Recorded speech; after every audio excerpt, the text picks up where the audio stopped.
સામાજિક એકતા જાગૃતિ મિશન આખા ગુજરાત રાજ્યના તમામ 33 જિલ્લાઓ અને 252 તાલુકાના વડા કોણ છે ખબર છે? એના બોસ કોણ છે ખબર છે? ખબર છે તમને? એમના બોસ છે મેઘનાબેન રાઠવા. ભગવાન બિરસા મુંડા અને એમની ટીમ જ્યારે અંગ્રેજ સલ્તનત સામે લડતી હતી, તમે વિચાર કરો કે એ વખતે તો અંગ્રેજોનું શાસન અડધી દુનિયા ઉપર હતું, અને આમ છતાં પણ બિરસા મુંડા તો ખૂબ યંગ હતા, ખૂબ જ જુવાન હતા, છતાં પણ એ લોકોએ અંગ્રેજ સલ્તનત સામે ઝૂકવાનું મંજૂર કર્યું નહીં.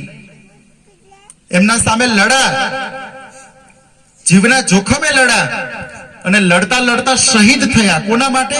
આપણા માટે, આપણા અધિકારો માટે. તો આપણે ભગવાન બિરસા મુંડાના વારસદાર છે. આપણા બાપ દાદાઓ જો છે આટલા પરાક્રમી હતા, શક્તિશાળી હતા, હિંમતવાળા હતા, લડવૈયા હતા, ક્રાંતિવીર હતા, તો આપણે એમના વારસદાર છે. આપણે કેમ ચૂપ બેસીએ? આપણે કેમ ચૂપ બેસીએ? આપણે લડવું જોઈએ. કુદરતે બધાનું મોત નક્કી કર્યું છે, બધાએ મરવાનું છે એકવાર તો, પણ આપણે માઈકાંગલાની જેમ મરવું નથી. આપણે રણમોરચે શૂરવીરની જેમ શહીદ થવું છે, સમાજના અધિકાર માટે લડવું છે.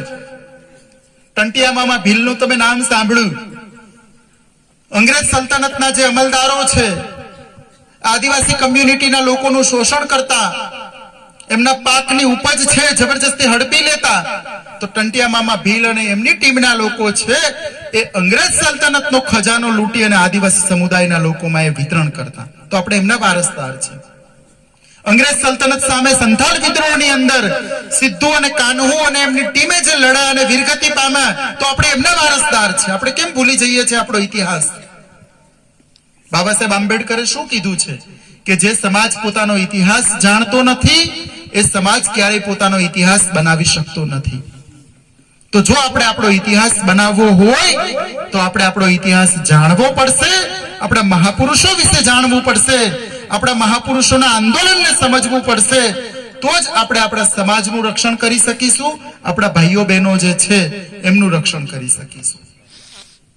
એટલે ખાસ વાત એ છે કે જે પેશાનો કાયદો છે એ કાયદાઓ માટે તો તમારા વિસ્તારની અંદર દર અઠવાડિયે કાર્યક્રમો લેવા જોઈએ. મેઘનાબેન, દર અઠવાડિયે એક એક ગામની અંદર પેશાનો કાયદો સમજાવવાનો. તમે તો લોના સ્ટુડન્ટ છો.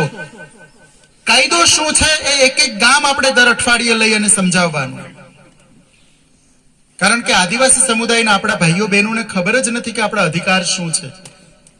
આપણી પાસે છે એ બંદૂક છે, પણ ચલાવતા ન આવડતી હોય તો શું કામની? કોઈ કામની ખરી? તો ચલાવતા આવડવું જોઈએ કે કેમ? એવી રીતે આ કાયદો છે. આ કાયદો તો એવી લાખો બંદૂકો કરતા ખૂબ વધુ શક્તિશાળી કાયદો છે, પણ એ કાયદાનું નોલેજ આપણી પાસે નથી, એટલા માટે આપણે ચૂપ છે.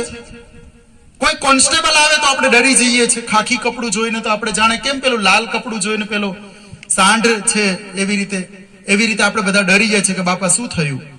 ફોરેસ્ટ વાળા કોઈ આવે ગાર્ડ તો આપણે ખૂબ ડરી જઈએ છીએ. અરે એ પોલીસ વાળા હોય, ફોરેસ્ટ વાળા હોય, કલેક્ટર હોય, એસપી હોય, સચિવ હોય, એ બધા આપણા નોકર છે. એમનો પગાર આપણે આપીએ છીએ, આપણે માલિક છે. આપણા ટેક્સમાંથી એ લોકોનો પગાર ચૂકવવામાં આવે છે. એ પછી ધારાસભ્ય હોય કે સાંસદ હોય, મંત્રી હોય કે મુખ્યમંત્રી હોય, એ તમામ લોકો જે છે એ આપણા નોકર છે, પણ આપણે ખબર નથી. અને એટલા માટે આપણે એ લોકોના સામે હાથ જોડીને ઉભા રહીએ છીએ, અને પેલા જે નોકર છે એ માલિક બનીને બેઠા છે. તો આ વસ્તુ આપણે ખબર હોવી જરૂરી છે. આપણા ટેક્સમાંથી એ લોકોનો પગાર ચૂકવવામાં આવે છે. આ લોકો જે સરકારી કાર્યક્રમોમાં ભાષણો કરે છે, આટલા 1000 કરોડનું કાર્યક્રમ કર્યો, આટલા 1000 કરોડની યોજનાઓ કરીને, એટલા 1000 કરોડની યોજનાઓ કરી, એટલે શું એમના બાપના પૈસા છે કે આટલા 1000 કરોડ રૂપિયાની યોજનાઓ? એ આપણા ટેક્સના પૈસાનું છે. હવે ગાંધીનગરમાં જો કરોડો રૂપિયાના ટેક્સના પૈસાથી ગાંધીનગર શહેરનો વિકાસ થાય તો આપણો કવાંટ તાલુકાનો વિકાસ કેમ ન થાય? આપણો પણ એ જ સરખો હક અને હિસ્સો છે, પણ આપણે જાગૃત નથી, એટલે આપણા ટેક્સના પૈસા છે એ બીજી જગ્યાએ વપરાય છે. તો આ બાબતે પણ સમજવાની જરૂર છે. અહીંયા આપણે માનનીય અગાઉના જે વક્તા હતા એમણે કીધું કે ભાઈ 4થા ધોરણ સુધીની સ્કૂલ છે. ચોથા ધોરણ સુધીની સ્કૂલ છે તો આપણે ત્યાં 8મા ધોરણ સુધીની સ્કૂલ બને, માધ્યમિક શાળા બને, ઉચ્ચતર માધ્યમિક શાળા બને, એના માટે આપણે લડવું પડે, આપણે રજૂઆત કરવી પડે. ચોથા ધોરણ સુધીની સ્કૂલ હોય, 5મા ધોરણથી બાળક ડ્રોપ આઉટ થઈ જાય, સ્કૂલેથી ભણવાનું છોડી દે, પછી બાળ મજૂરી કરવાની, પછી જે સરકારી પુલના કામ ચાલતા હોય તો મજૂરમાં આપણો છોકરો હોય, આપણી છોકરી હોય. તો આપણે આપણા વિસ્તારની અંદર શાળાઓ બને, કોલેજો બને, એના માટેની રજૂઆત કરવા માટેની જવાબદારી પણ આપણી છે. અને સામાજિક એકતા જાગૃતિ મિશન તમારા જોડે છે. તમને કોઈ પણ પ્રકારની સમસ્યાઓ કે મુશ્કેલી પડે તો ગમે ત્યારે તમે કહેજો, તમારી પડખે સામાજિક એકતા જાગૃતિ મિશન હર હંમેશ ઊભું રહેશે. 24/7 24 કલાક.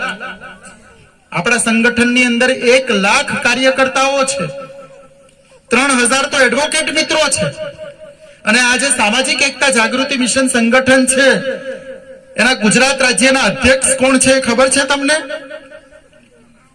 સામાજિક એકતા જાગૃતિ મિશન આખા ગુજરાત રાજ્યના તમામ 33 જિલ્લાઓ અને 252 તાલુકાના વડા કોણ છે ખબર છે? એના બોસ કોણ છે ખબર છે? ખબર છે તમને? એમના બોસ છે મેઘનાબેન રાઠવા. આ તમારા માટે ખૂબ જ ગૌરવની વાત છે કે તમારા ગામની દીકરી એ આખા ગુજરાત રાજ્યની અધ્યક્ષ છે. ગુજરાતના તમામ 33 જિલ્લાઓ અને 252 તાલુકાના વડા છે અને ગુજરાતના 1 લાખ લોકો એમના નેતૃત્વમાં કામ કરે છે. આપણા માટે ગૌરવની વસ્તુ છે કે આપણા આદિવાસી સમુદાયની દીકરી છે એ લાખો લોકોનું નેતૃત્વ કરે છે. તો આપણે આપણા સમાજની દીકરી છે, આપણા સમાજની બેન છે, એમને સપોર્ટ કરવો જોઈએ કે ન કરવો જોઈએ? કરવો જોઈએ કે નહીં? કરવો જોઈએ. તો તમારા સમર્થનની જરૂર છે. અત્યારે ગુજરાતના તમામ લોકો, અમારા સંગઠનમાં તો ઘણા બધા વર્ગ 1 અધિકારી છે, વર્ગ 2 અધિકારી છે, એક ક્લાસ 1 ઓફિસરો પણ મેઘનાબેનના નેતૃત્વમાં કામ કરે છે. તો તમારા વજેપુર ગામના લોકોએ તો પ્રાઉડ ફીલ કરવું જોઈએ કે અમારા ગામની દીકરી છે એ આખા ગુજરાતનું નેતૃત્વ કરે છે, આખા ગુજરાતના વડા તરીકે કામ કરે છે.